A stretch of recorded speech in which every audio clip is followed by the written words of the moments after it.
Bueno, muy buenos días. Espero que se encuentren muy bien en esta mañana, compartiendo otra jornada más de programas Hagamos Eco, con un tema en el cual vamos a hablar de los signos de alerta en el desarrollo motor que pueden estar presentes en la etapa de los 0 a los 2 años. Como el tema es un tema tan importante, hoy quisimos invitar a un colega y amigo, Leonardo Meléndez, que es fisioterapeuta pediátrico, también es director del Centro Montecoral, que es un centro especializado en atención de niños con problemas neurológicos, entre otras patologías.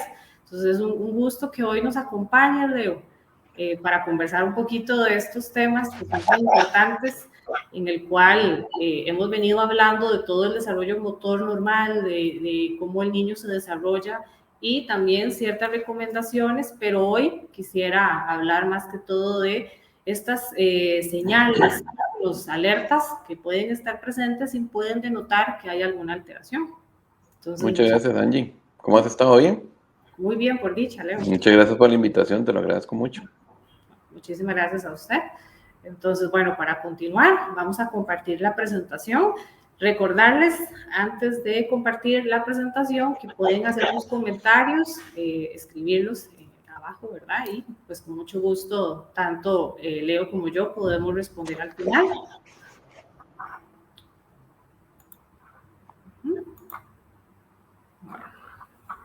Como hablamos, estos signos de alerta en el desarrollo motor en niños en esta edad, en esta etapa tan importante, de 0 a los 2 años de edad. Dentro del objetivo general, bueno, vamos a conocer estos signos de alerta que son indicadores, algunos de alteraciones del desarrollo motor en niños de 2 años, y como objetivos secundarios va a ser identificar signos de alerta que van a estar presentes en esta etapa, ¿verdad? De los 0 a los 6, de los 6 a los 12, de los 12 a los 2 años de edad, y también vamos a entender cómo estos signos de alerta o factores, ¿verdad?, pueden afectar, ¿verdad?, el desarrollo motor y cómo son determinantes los factores genéticos ambientales. De hecho, Angie, ahora sí. que estaba viendo los objetivos, Claro.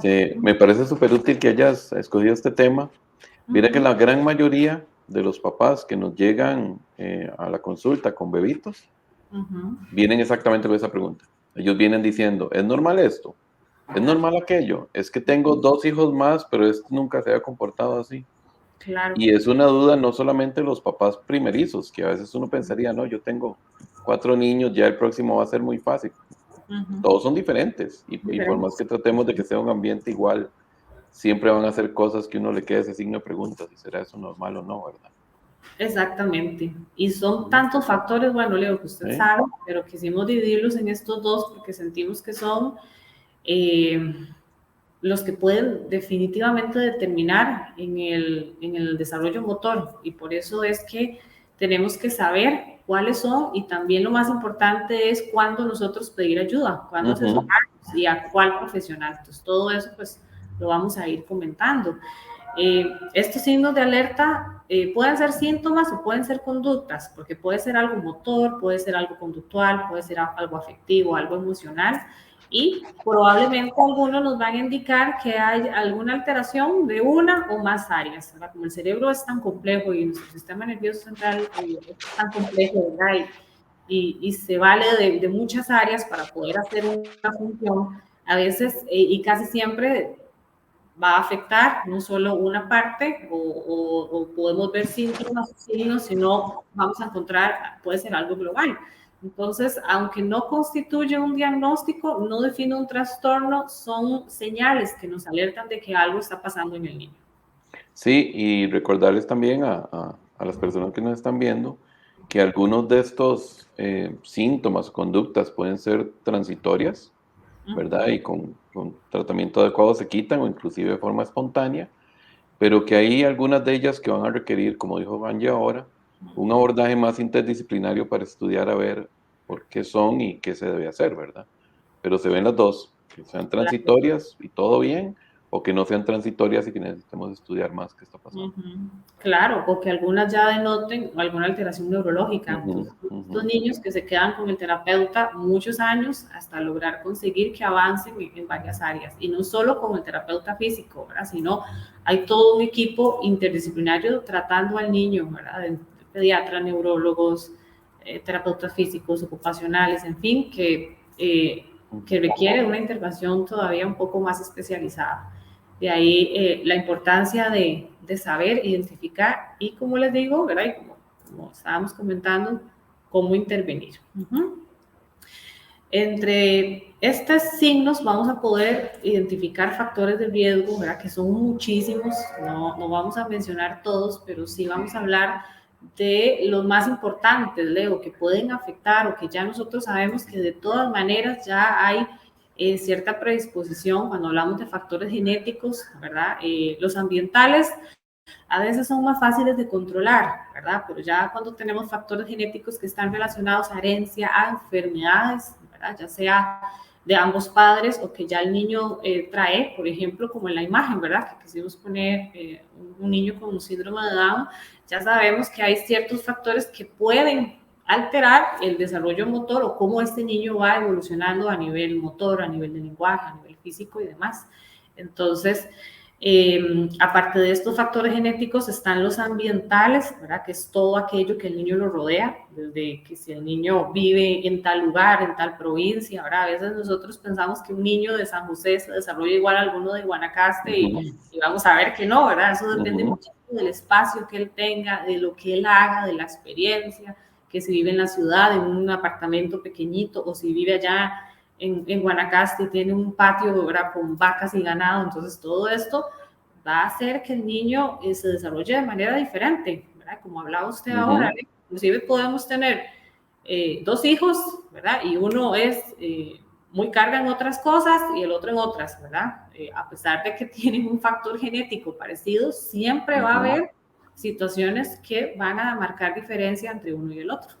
Sí, y tal y como lo decís, cuando son factores genéticos, en algunas ocasiones se dan cuenta en el momento en que el niño nace o incluso antes, desde el periodo, en el periodo que se encuentra en el útero. En otros casos hemos notado que en una revisión de rutina de algún pediatra, de algún terapeuta, un médico, se encuentran algo, empiezan a estudiar al chiquitín y se dan cuenta que hay algún aspecto genético que estaba con el niño desde que nació y simplemente no lo habían notado, ¿verdad? Va a depender del nivel de gravedad, pero Claro, definitivamente son muchos. Y eso del ambiental, Angie, es un vacilón, como es diferente como se cría un hermano mayor de uno menor, que siempre lo decimos, ¿verdad? ¿Cuánto afecta si vivimos con los abuelos o no? El sí. espacio, ¿verdad? Son un montón, entonces es muy interesante este tema en ese sentido. Sí, son un montón de situaciones que hay que considerar y cuando uno trabaja con niños, bueno, yo antes que lo hice por mucho tiempo, usted ahora que está en esto de una manera integral y completamente, ¿verdad? Dedicado al trabajo con niños desde muy pequeños, es lo primero que uno pregunta, ¿quién lo cuida? ¿Verdad? ¿A dónde vive? Si ya está en una escuela, si es muy apegado a la mamá, si deja que otras personas lo alcen, o sea, son cosas que tal vez dicen, pero ¿por qué me pregunta tanto? Pero es que todo eso influye en cómo el niño, ¿verdad? Va evolucionando, va creciendo, va adquiriendo experiencias nuevas. Y eso, pues, lo hemos hablado, ¿verdad? El aprendizaje motor, el control del movimiento, cómo todo esto va ligado y no podemos separarlo. Y se valora, ¿verdad? En conjunto otros aspectos que son sumamente importantes. Entonces, pues estos factores son determinantes. Aquí vemos ya una imagen en donde nos mencionan estos factores que van a afectar o van a alterar o van a decir cuál es la ruta, ¿verdad?, del crecimiento en cuanto al desarrollo en general de un niño. porque ya no son solamente el movimiento, ¿verdad? Sino es lo que el niño expresa, lo que el niño recibe, cómo él lo entiende, cómo él lo procesa. Entonces tenemos estos dos, ¿verdad? Que son los factores endógenos, que es como más interno, como más cómo el niño se forma desde el vientre, tiene que ver mucho con los padres, tiene que ver mucho con la herencia.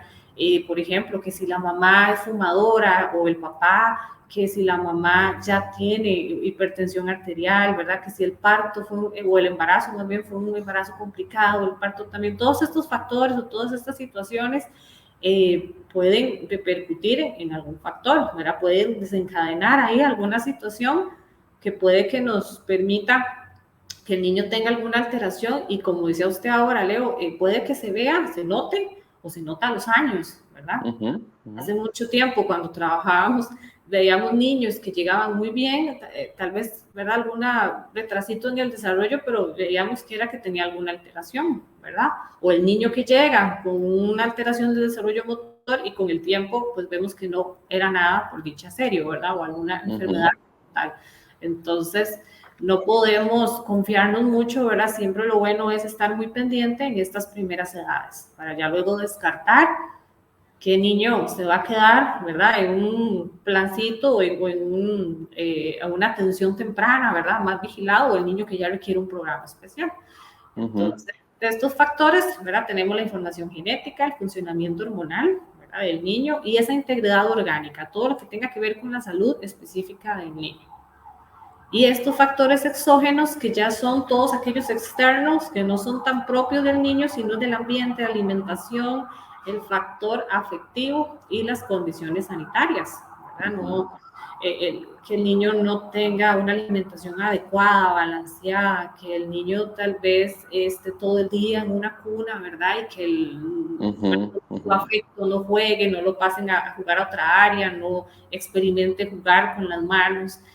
Condiciones sanitarias, que no tenga agua potable, que los bañan cada 2 días, 3 días, ¿verdad, Leo? Son un montón de situaciones que pueden estar presentes y pueden interrumpir un desarrollo adecuado.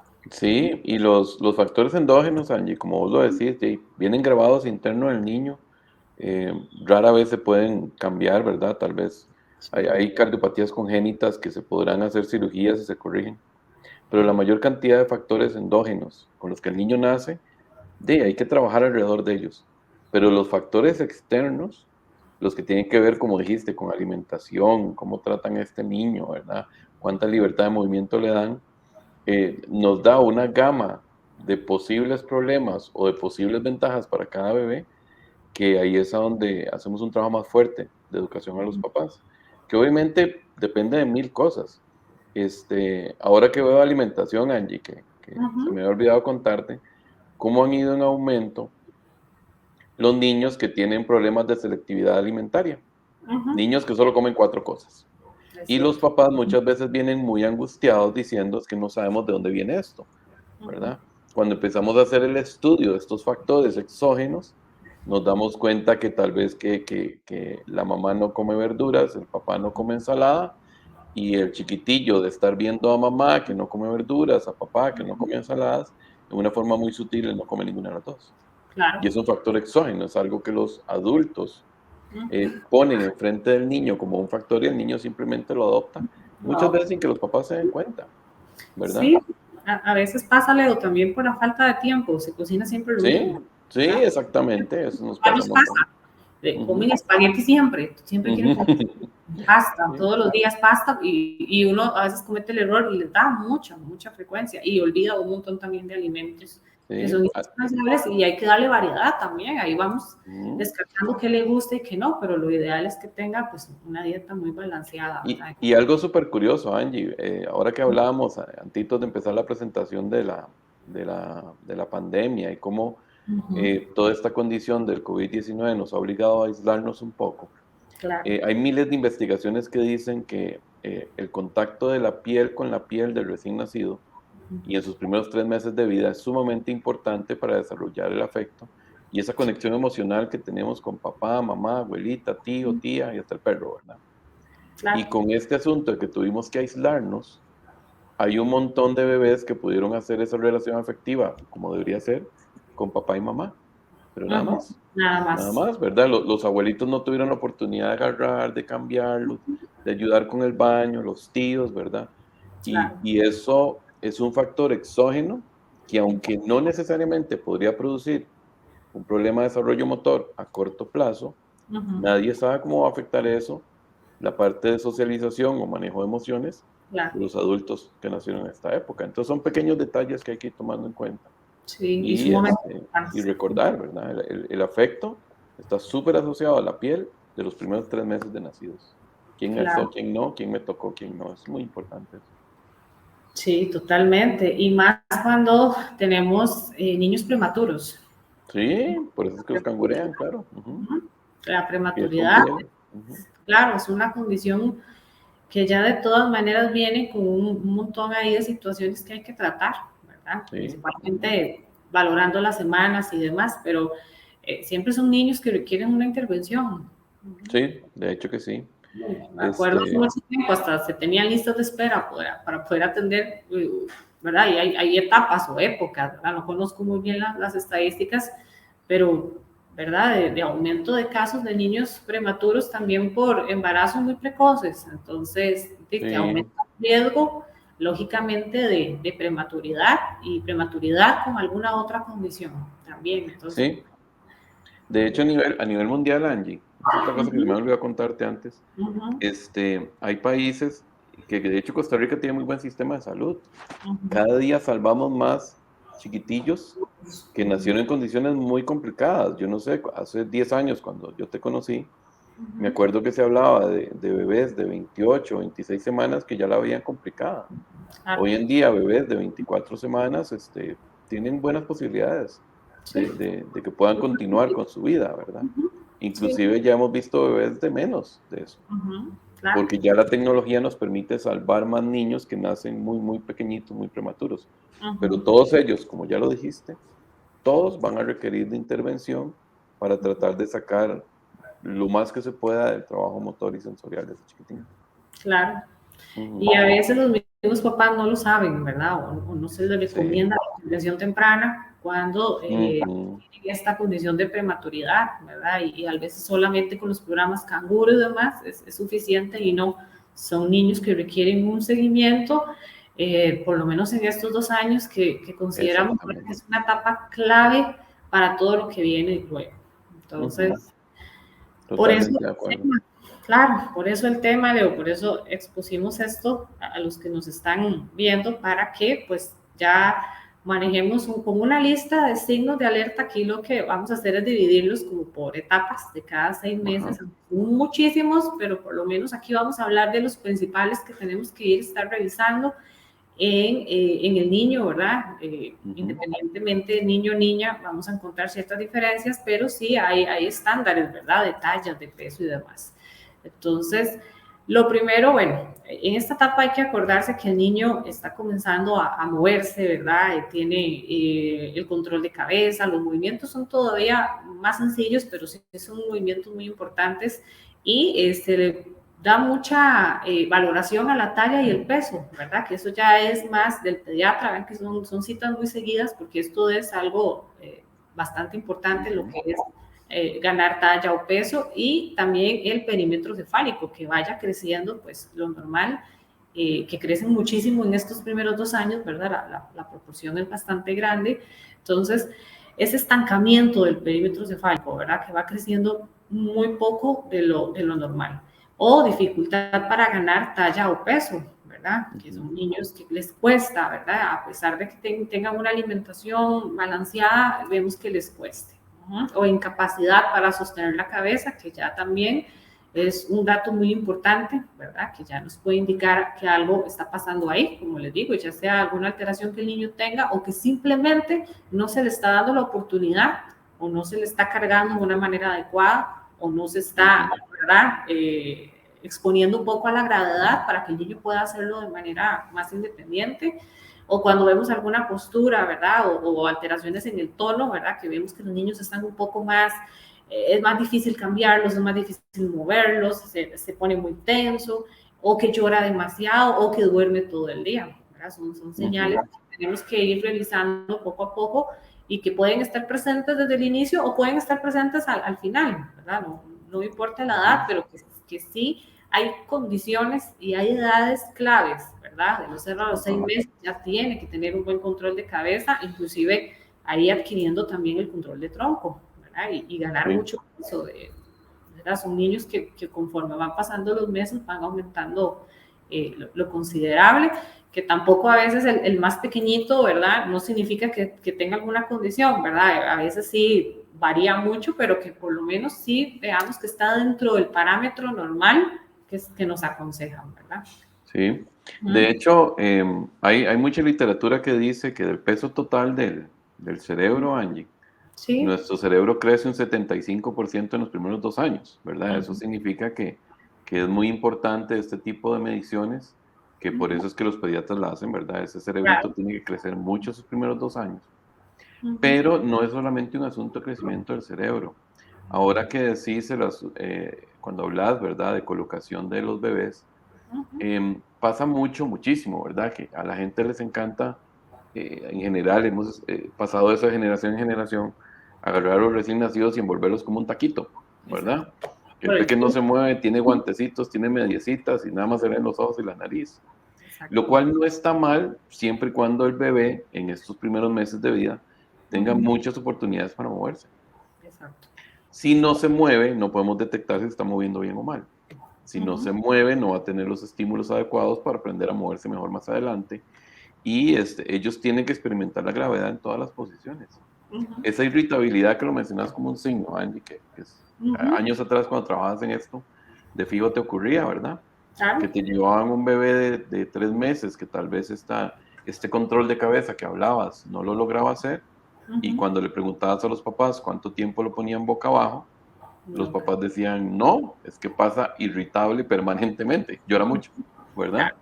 Y entonces había que empezar a investigar si era un asunto simplemente de costumbre, ¿verdad? Este chiquitillo hay que empezar a ponerlo boca abajo para que ya empiece continúe, perdón, con su desarrollo normal, o si había alguna causa que no le permitiera ponerse boca abajo, ¿verdad? Los niños que nacen con tono muy bajito, estar boca abajo les molesta muchísimo porque no tienen suficiente fuerza para levantar todos los órganos para poder respirar adecuadamente cuando se encuentran boca abajo. Entonces hay que buscar estrategias para resolver eso. Pero muchos niños no les gusta ponerse boca abajo, vamos de nuevo a un factor externo, porque tal vez los papás no sabían que es importante ponerlos boca abajo al menos media hora al día. O les da miedo, ¿verdad? Les da Porque miedo por el y está problema. bien, pero lo ponemos boca abajo y lo vigilamos, solamente. Los niños, y aquí le estoy diciendo a Angie cosas que ella ya sabe, pero tal vez la gente que nos está viendo no. Todos los bebés, desde el día 0 en que nacen, deberían tener un reflejo en donde, cuando ellos pegan la naricita contra la cama, contra una colchoneta, si están boca abajo y pegan la nariz, todos los bebés tienen un reflejo que les permite levantar la cabeza y liberar la nariz. Es de lo primero que valoramos un terapeuta físico cuando nos trae un bebé recién nacido. Lo ponemos boca abajo, le ponemos la naricita y vemos que él tenga ese reflejo. Si lo tiene, pues nos da tranquilidad. Le decimos a los papás, póngalo boca abajo. El reflejo lo protege y usted me lo vigila. Si el niño no tiene el reflejo, entonces damos estrategias para ver cómo ponerlo boca abajo bien vigiladito. Pero el boca abajo es la base en estos 0 a 6 meses, que evita muchos de los signos de alerta que asustan a veces a los papás, ¿verdad?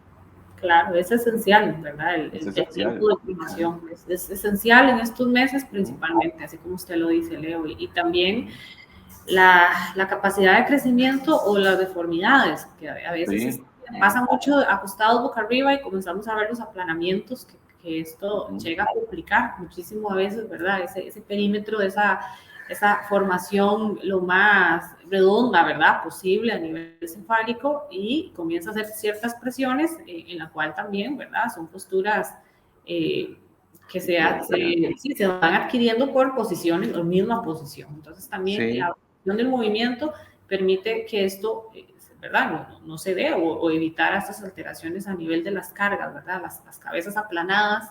Entonces hay que tener pues mucho cuidado y lo más importante es eso, ¿verdad? Que el niño pueda estar en diferentes posiciones y no tan mantenidas por mucho tiempo.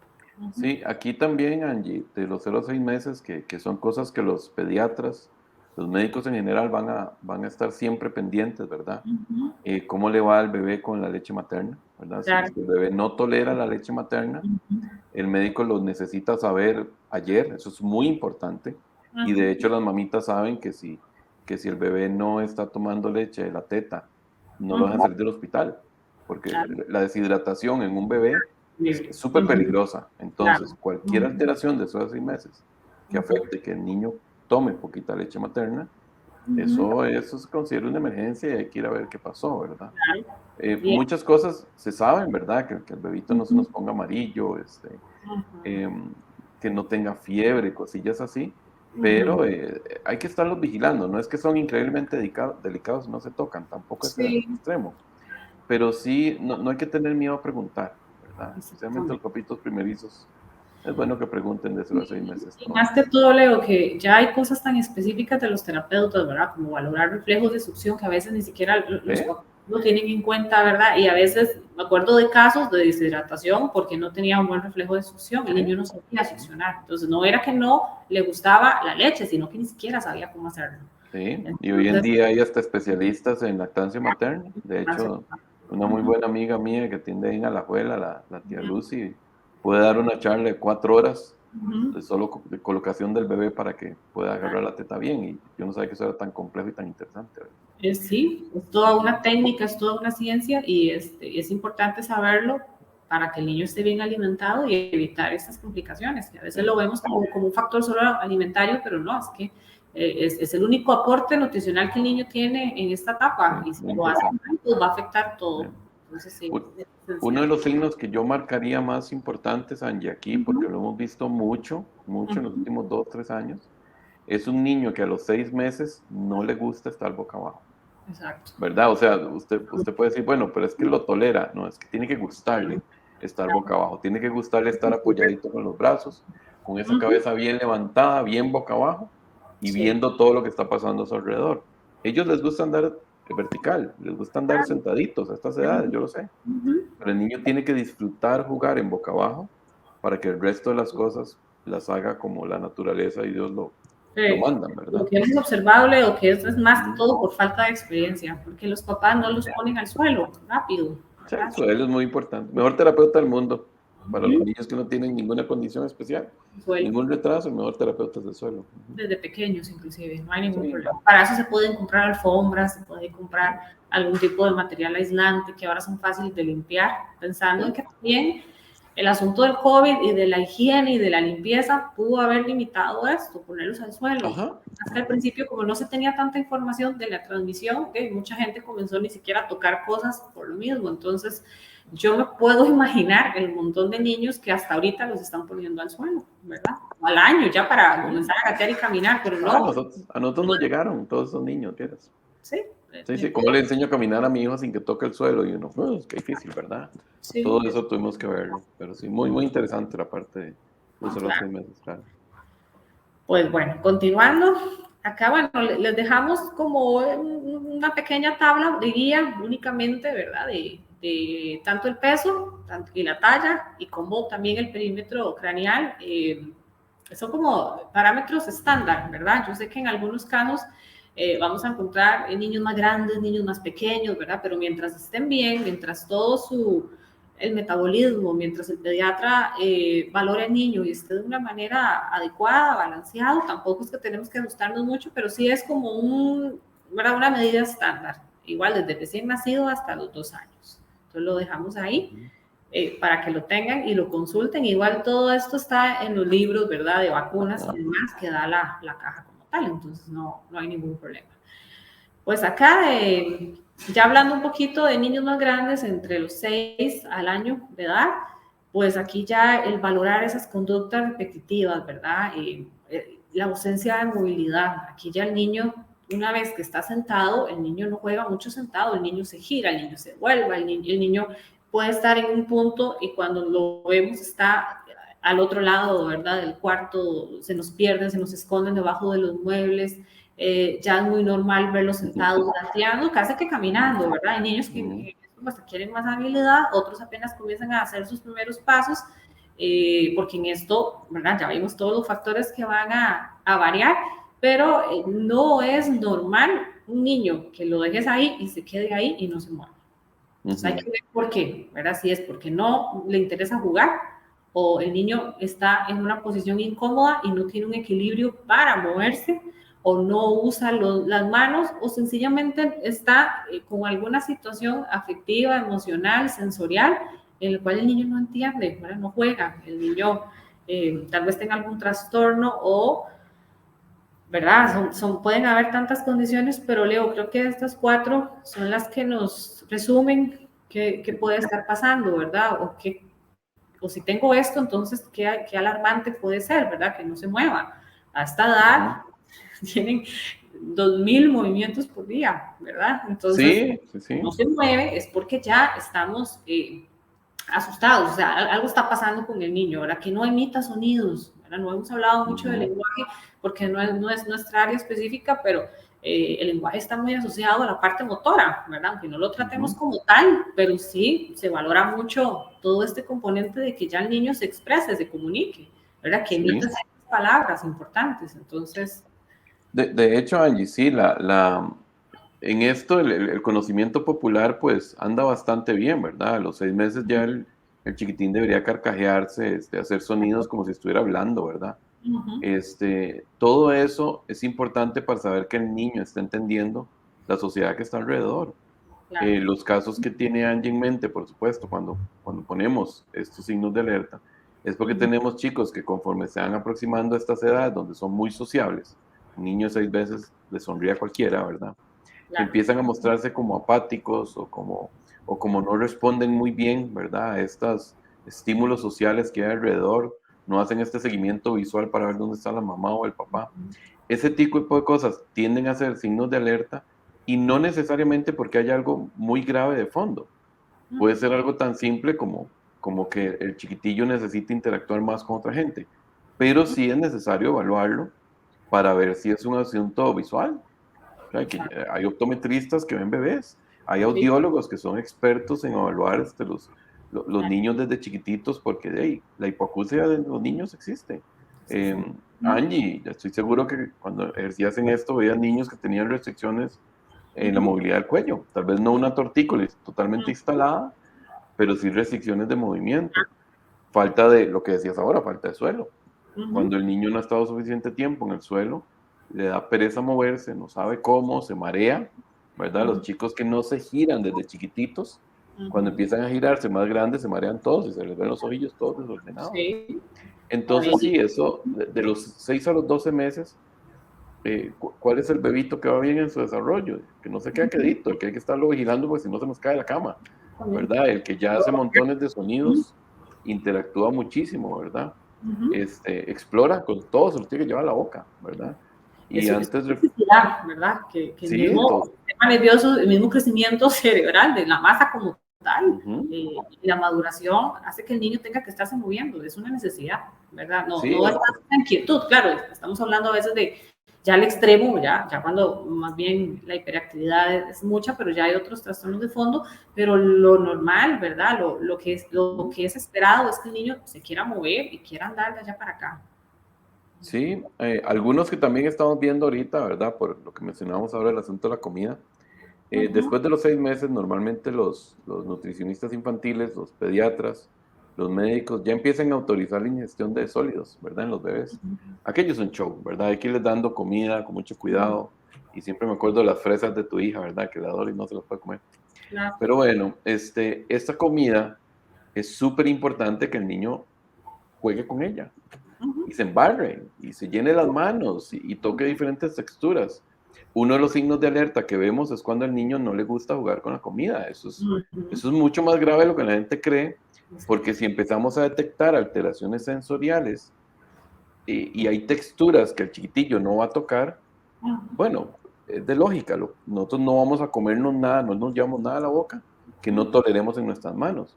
Un niño que cuando lo ponemos a jugar con comida se quita, no me quiero ensuciar, eso definitivamente hay que revisarlo inmediatamente, porque son los chicos que se nos convierten a los 12 meses o un año, año y medio, en niños que comen solo 3 o 4 cosas, empiezan a perder peso y ya se vuelve un problema grave, Claro. ¿verdad?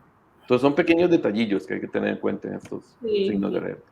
Claro, y cosas que pasan muy común también. Sí. ¿Okay?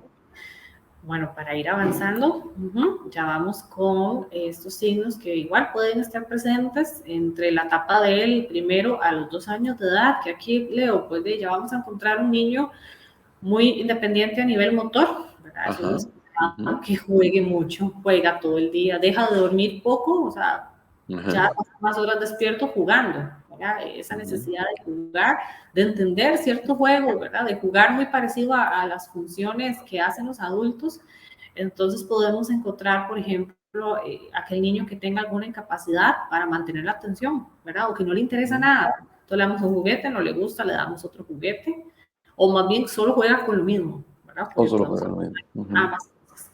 Dificultad para desarrollar un juego, que uno lo llame y le diga tira la bola y él no sabe tirar una bola, ¿verdad? No entiende dónde está la bola, pero cuál, qué color, porque a esta edad ya podemos hablar o jugar mucho con el niño de palabras, colores, inclusive formas, ¿verdad? Cuando le hemos dado toda una experiencia de juego, ¿verdad? Significativo, con diferentes juguetes, texturas, el niño comienza a asimilar, ¿verdad? Aprende muy rápido las diferencias de los colores, tamaños, pesos, ¿verdad? Este tipo de cosas.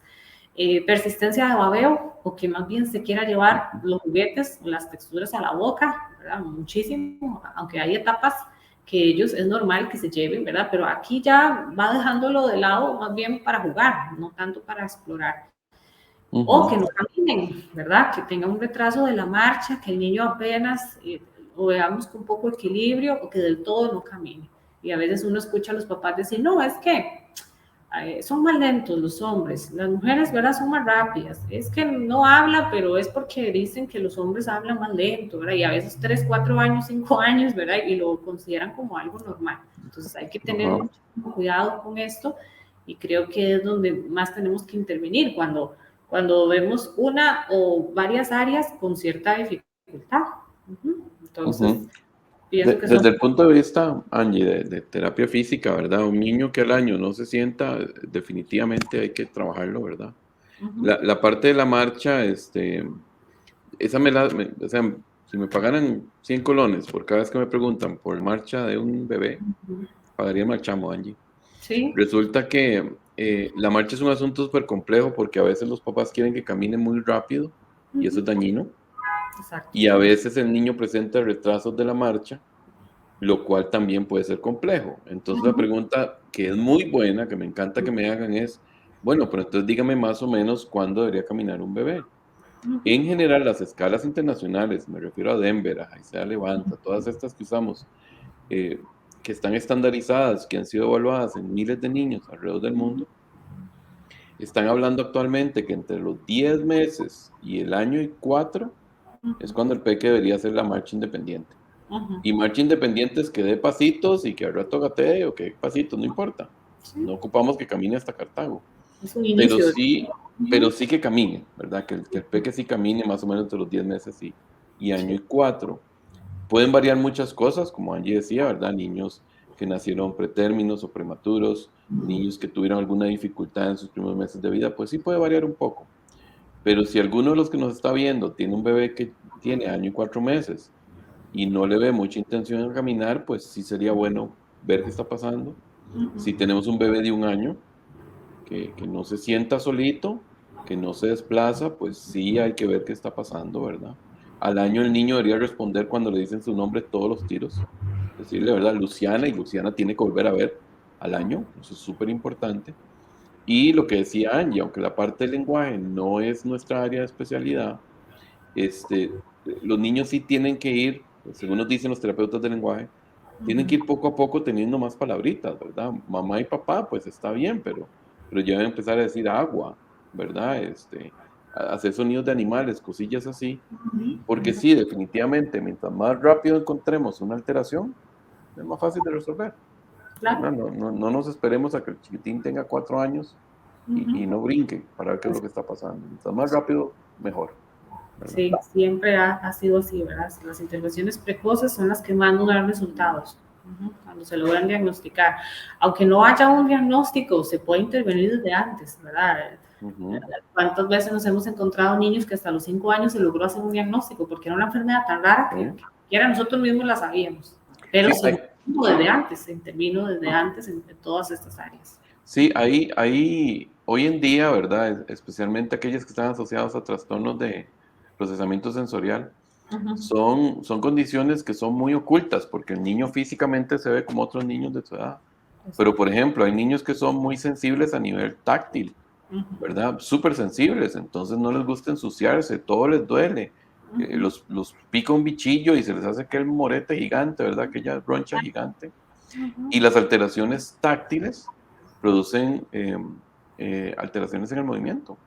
O el famoso sistema, el vestibular, que nos dice en qué posición está la cabeza, qué tan rápido estamos girando, qué tan rápido nos aceleran. Se sabe que hay niños que son más o menos sensibles a ese sentido vestibular y son estos niños que vemos siempre con dolor de panza porque siempre están mareados y nadie se explica por qué. O son más bien los chiquillos que a los 2 años se hacen mandados desde una mesa altísima porque no pueden percibir alturas, percibir aceleraciones y son chiquitillos que andan siempre con un golpe y son signos de alerta que, como Angie decía al inicio de la presentación, muchos papás no lo saben, pero es necesario ver qué está pasando y ver si eso le podría provocar una alteración más compleja más adelante, ¿sí? Por ejemplo, hace unos días estaba hablando de una chiquitilla que nos llega porque le cuesta mucho la escuela. Empezamos a revisar y nos damos cuenta que aprieta muy suavecito el lápiz, pero no es fuerza, Angie. Es que es muy sensible de piel. Entonces, cuando aprieta muy duro el lápiz, lo siente rarísimo. Entonces, no puede escribir bien en la escuela por un problema que se pudo haber detectado muchísimo antes. Gracias a Dios puede trabajar. Pero son cosillas que hay que tener siempre los ojos abiertos en estos periodos de tiempo. Y muchas veces por la falta, ¿verdad?, de esa experiencia pequeñitos, ¿verdad? Hace un par de charlas hablábamos de la importancia de la estimulación vestibular, desde meses, ponerlos con la misma cobija, inclusive, ¿verdad? Ponerlos boca arriba, variar, porque a veces da miedo a eso, ¿verdad? Y son cosas que uno mismo las hace para jugar, pero también hasta para variar. Entonces, Sí. Esta investigadora, que estoy seguro que la has oído, Angie, Jane Ayres, la que hizo la teoría de la integración sensorial, ella dice que en los primeros 12 a 24 meses es cuando este sistema vestibular tiene que empezar a sentir un montón de movimiento para trabajar en conjunto con el sistema que nos dicen que pueden estar las articulaciones y los músculos del proprioceptivo para que el niño aprenda a moverse. Entonces, cuando una mamá me dice a mí que es lo mejor que puedo hacer con un bebé entre 1 o 2 años, yo, es lo que se mueva. ¿Y qué le compro? Cómprale cubos de madera y una bola y con eso se va a entretener. Porque los niños menores de 2 años lo que están es aprendiendo a usar su cuerpo, lo que quieren es moverse, ¿verdad? No hace falta otra cosa que no sea movimiento. Sí, y a veces nos complicamos haciendo juegos muy estructurados o decirle cómo jugar y también se nos olvida la parte de la creatividad, que a veces una caja y una bola y el niño se inventa miles de juegos con eso. Sí, o comprar el juguete carísimo que encontramos en una tienda que se ve chivísima y aquí ya le encantamos la caja porque en la caja se puede meter, salir, girar, ¿verdad? Entonces sí, ahorrense las baterías, le digo yo a los papás. Sí, y guarden para la universidad mejor. Sí.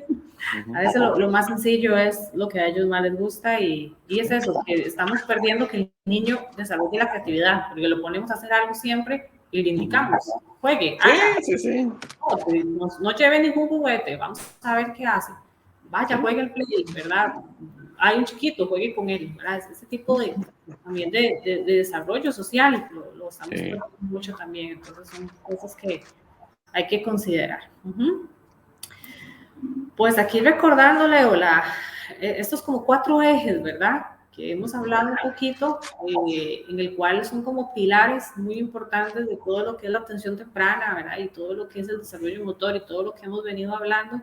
Y ya hoy pues damos, ¿verdad? Un final a estos temas de la importancia de la motora gruesa como tal, ¿verdad? Que en esta, pues, a veces escuchamos motora gruesa, motora fina, ¿verdad? Y no sabemos muy bien las diferencias, pero motora gruesa hablamos de movimientos más generales, más grandes, ¿verdad? Que involucran el cuerpo, piernas, brazos y cabeza.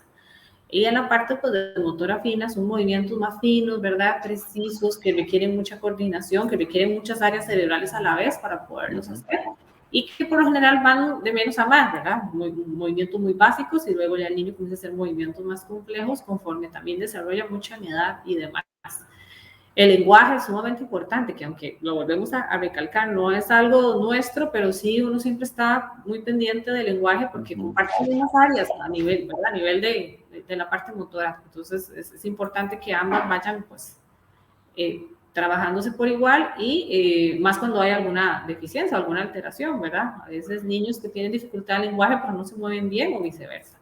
Y la parte social, perdón, Leo, me ibas a decir.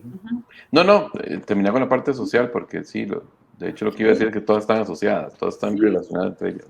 Que ahora es tan importante, antes tal vez hace muchos años no se le daba, ¿verdad? La importancia que la parte social, emocional, afectiva podía generar tantos trastornos, el estar limitados o el estar muy expuestos, el que el niño esté en un aislamiento, ¿verdad? Por mucho tiempo, te evita la expresión de emociones, ¿verdad? Sentimientos, forman que se relaciona con otras personas, cómo aprende a jugar, cómo aprende a pelear, cómo aprende a defenderse. Mamá siempre está ahí para ayudarlo en todo, ¿verdad? Ah, no, yo le voy a poner los zapatos. Ay, no, que yo lo voy a limpiar porque se limpia mal. No, yo mejor le voy a dar de comer porque es que pierde mucho tiempo y se ensucia mucho y qué pereza limpiar. Ese tipo de detallitos al final logran que el niño se acostumbre a que todos se lo hagan y pierda esa independencia. Y hay que siempre, yo recuerdo que siempre se los decía a los estudiantes en clases, en todo lado donde estuviera, el niño es un adulto, ¿verdad? El niño es un ser totalmente diferente que la idea es que se convierta en un adulto. Y si nosotros en estas 4 áreas hay ciertas dificultades, va a costar que llegue a ser un adulto independiente. Sí, y con el detalle que te decía que al estar todo ligado entre sí, hay niños que nos muestran ciertas alteraciones de motora fina que traen como base una alteración en la motora gruesa. Niños que les cuesta la parte de socialización y expresión de emociones porque tienen un retraso del lenguaje, ¿verdad? Esas áreas nunca se evalúan por separado y tal y como lo decís, no podemos formar adultos que sean empáticos, felices, responsables, ¿verdad? No podemos llegar a esa ideal que tenemos de los adultos si no tenemos una infancia plena, y una infancia plena involucra un correcto desarrollo a nivel de motor grueso, fino, lenguaje, social, emocional. Porque vamos a lo mismo, a veces nos topamos retrasos motores que provienen de otros lados, y a veces nos topamos retrasos en otros lados que provienen de un problema motor sensorial. Entonces, como dice Angie muy bien, esto tenemos que tenerlo muy en cuenta y recordar que lo que queremos es que este chiquitín, que yo sé que hoy tiene 3 meses y ocupa que le hagamos todo, algún día sea una persona independiente. Ir soltando a los niños es lo más complejo que yo he visto en mi vida. Yo tengo 2 hijas, Angie las conoce. Y irlas soltando poco a poco para que sean independientes es la parte más horrible de ser papá. Pero de ahí, como dicen muchos de los libros de pediatría que he leído, nuestro trabajo como padres es enseñar a los hijos a vivir sin uno.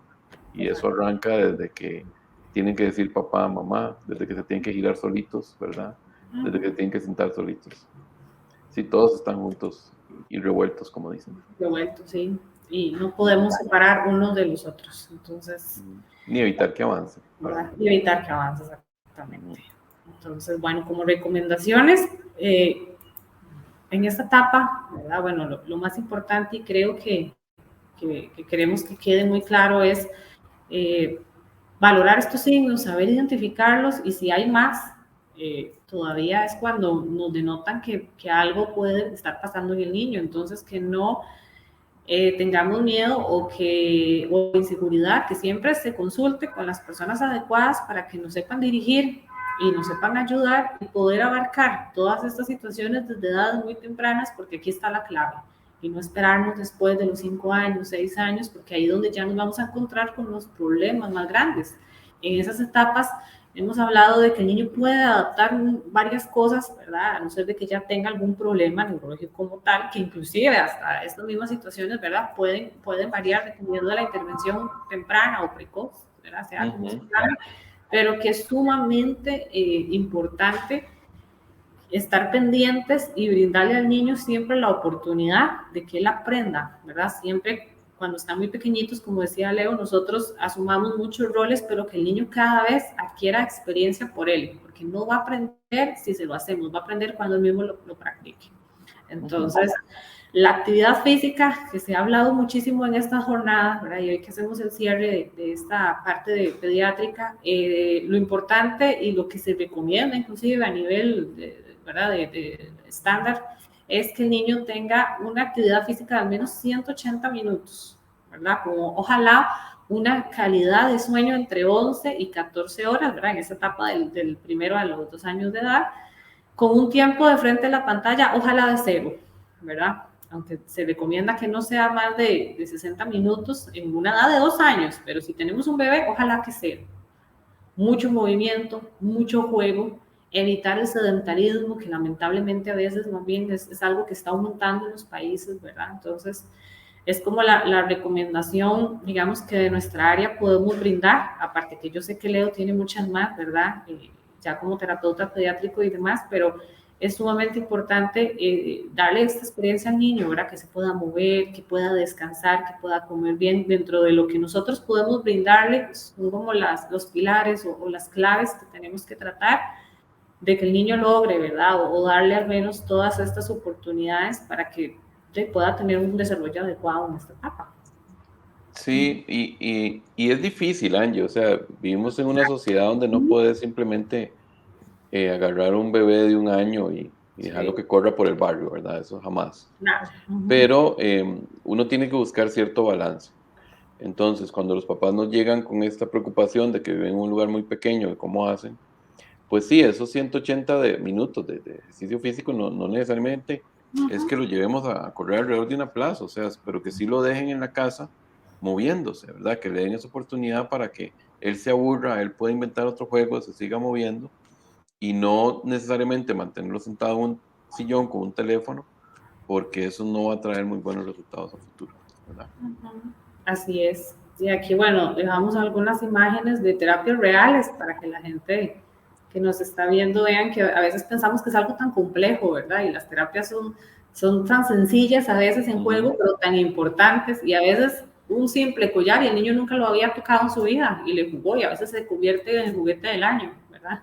Sí, aquí que también nos lo preguntan mucho, ¿verdad? Que los papás cuando llegan a terapias, nosotros siempre los metemos al consultorio y ellos ven y lo que ven ellos es que su hijo está jugando. Entonces muchas veces nos consultan, ¿verdad? Pero no entiendo cuál es la parte terapéutica aquí. Y es que el niño todo lo aprende jugando. Ellos aprenden a hablar jugando, a moverse jugando, a pelear, a contentarse, a negociar. Todo lo aprende un niño jugando. Hasta estudiar. Hasta estudiar, aprenden a jugar. En eso las maestras de preescolar son genios absolutos, ¿verdad? Mira, Y las terapias en niños de lenguaje ocupacional, física, todo, involucran mucho juego, pero tiene que tener juego con algún sentido particular, ¿verdad? Estos collarcitos, los juguetes pequeñitos, pues ayudan con la motora fina. Cuando los ponemos en estos circuitos que son como donde tiene que pasar agachados, de pie, tienen que brincar cosas, son para motora gruesa. Pero siempre tiene que haber un juego alrededor. Uno no le puede decir al niño haga esto 10 veces. No lo va a hacer. Entonces, todas las fotos que les pasamos a Angie para que las viera, pues casi todas ellas hablan de eso, ¿verdad? De que el chiquitillo tiene que estar alegre. El aprendizaje está muy asociado al sistema límbico. El sistema límbico es nuestro cerebro emocional. Y todas las personas que nos están escuchando lo saben. Nosotros recordamos muy bien a aquellos profesores, a aquellas personas de las que aprendimos y les tenemos mucho cariño y nos reíamos mucho en clase y todo. También recordamos muchas de las experiencias muy feas, hay una emoción muy fuerte. Pero aquellas cosas que nos hicieron sentir como bla, siempre se nos olvidan. Porque la emoción, el juego que siente el niño, esa emoción a la hora de estar interactuando y ver cómo el carrito choca o ver cómo la muñeca llora cuando la ponen boca arriba, esas son esas emociones las que terminan de ajustar todo ese aprendizaje que tiene. Claro. Y uno puede valorar en una foto un montón de cosas, ¿verdad? El que esté en una rampa ya está en una posición que tal vez no está acostumbrado, el que esté cargando las manos, el que está viendo burbujas. Al final vean que no es solamente la parte motora, es todo lo afectivo y el saber que tiene una guía ahí tal vez que le ayude con algo mínimo para poder mantenerse ahí y poder jugar. Entonces, siempre es algo importante, ¿verdad? A considerar. Y la parte más bonita de trabajar con niños, y Angie lo hizo por 8 años, ¿verdad, Angie? Más o menos. Hoy es casi 10. 8 o 10 años, sí, Angie lo hizo por muchos años, es que uno juega todo el día. Uno los escucha riéndose, los ve esforzándose, los niños en general no se dan por vencidos. Ellos, usted les pone un reto, ellos siempre quieren hacerlo, y la magia de la terapia es esa, descubrir cuál es el reto apropiado para el niño, que él haga lo que obviamente queremos que haga como parte de la terapia, guiarlo un poco con nuestras manos, porque al final nuestras manos son la herramienta, y por supuesto enseñarle a los papás qué tipo de cambios hay que hacer en el ambiente para brindarle al niño las estrategias para que él aprenda. Porque el niño va a aprender él, pero hay que guiarlo, ¿verdad? Entonces lo que hacemos es guiar a los papás en eso. Y todo empieza por los papás. A veces somos Sí. o muy protectores o muy tranquilos, ¿verdad? Pero al extremo, el niño se confía, el niño es muy inteligente desde que tiene sus primeros meses, el niño sabe cómo manipular, y eso siempre lo hemos hablado. Ah, el sí, niño sí. se aprovecha de las situaciones. Yo recuerdo hace mucho tiempo un caso de un niño de 1 año y 6 meses que me lo llevaron porque no caminaba. Donde yo lo meto a jugar conmigo solo porque era muy sociable, cerramos la puerta y caminaba solo. La mamá y se tiraba al suelo. Sí. Yo, pero sí camina, no camina. Yo, bueno, espérese 20 minutos y abra la puerta con cuidado y nada más vea. Y casi se puso a llorar. Voy a caminar conmigo el primer día que lo vi. No quería caminar. Sí, es que son muy inteligentes. Ángela, la capacidad de hacer sinapsis del cerebro de un bebé de menos de 2 años es 200 veces la de un adulto. O sea, cuando yo le digo al papá, es que su hijo es más inteligente que usted, yo no estoy vacilando. O sea, fisiológicamente, su cerebro va al doble de la velocidad que el del adulto, y lo usan para todo, para aprender, para manipular un poco, ¿verdad? Eso, son mágicos los chiquillos. Sí, potencial desarrollo, ¿verdad? A nivel cerebral y en maduración, hay que aprovecharnos en esas etapas porque luego ya no es igual. Entonces, es por eso es que se habla mucho de estos temas principalmente, ¿verdad? Algo que ustedes hacen mucho, ¿verdad? Dentro de sus terapias, me imagino que obviamente previo a una valoración, y lo hablamos en uno de las charlas, es el uso de la piscina, ¿verdad? El efecto que tiene el agua para muchos trastornos, tanto motores como emocionales, afectivos, ¿verdad? Hablando de alteraciones, ¿verdad? Específicas, pero todo el beneficio que esto trae, desde que son muy bebés inclusive. Sí, a partir de los 6 meses, y de hecho, que es lo que los pediatras nos recomiendan, a los 6 meses ya el niño tiene todo el esquema de vacunación apropiado para poder meterlo al agua y no pegarnos un susto, ¿verdad? Con infecciones y esas cosas. Pero a partir de los 6 meses, uno puede acostumbrar al niño al agua, se mueven montones, hacen trabajo contra resistencia, el calor del agua, en el caso de los niños que tienen alguna condición especial, ayuda un montón. Y la misma socialización. Nosotros tenemos excelente experiencia con niños que tienen condiciones como el trastorno de espectro autista, donde normalmente son medio reservados con sus interacciones sociales, y en la piscina ellos juegan, interactúan, hacen un montón de cosas. El agua definitivamente es uno de esos elementos que usamos mucho porque nos ayuda desde muchos puntos de vista, no solo a nivel motor, sensorial, social, emocional, hasta en el lenguaje. Es un vacilón, nos ayuda un montón. Es muy integral. Sí. Y lo más importante, que ayuda también con el juego. Sí, les encanta el agua, todos los niños. Pues sí. Bueno, antes de despedirnos, sí quería invitarlos a la última sesión que va a tener mi compañera María Mercedes Castaño Jaramillo, psicóloga del ICODER. Ella va a estar hoy en la sesión número 4, de 2:30 a 3:30, con una persona invitada, que es la licenciada Vivian Sandí Mora, que es consultora en control de tabaco. Ya la última sesión del curso, Dejar de Fumar, una opción viable porque tú lo vales. Entonces, Leo, vamos a revisar, a ver si hay algún comentario. ¿Alguna pregunta? Claro. Sí, ¿alguna pregunta o comentario de alguna persona?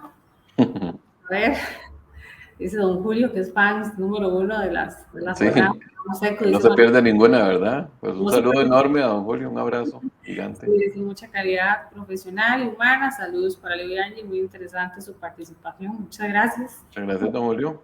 Un abrazo. Flor Valerín dice que saludos cordiales. Mucho gusto, doña Flor. Gracias. Sado Castillo, saludos. Igualmente. Que están por ahí. Lucy Campos. Lucy. Saludos. Y pues creo que Recordar, completar la evaluación, que va a estar en un enlace abajo para que puedan tener también la información de la charla. Y pues debo agradecerle muchísimo por el día de hoy, por el ratito que estuvimos hablando y esperando pues a que todo les haya pues gustado y que también, ¿verdad?, les haya servido mucho la información para poder aplicarla y pues ahí pues quedará guardada también en la página y también en YouTube para que la puedan ver también cuando gusten, y a los que estuvieron en vivo, pues muchísimas gracias. Sí, no, gracias a vos por la invitación, Angie, de verdad. Te lo agradezco mucho por la confianza, y cualquier cosa que necesites, pues ahí estamos para servirte. Perfecto. Muchísimas gracias. Que pase buen día y muchas gracias. Buena vida. Igual.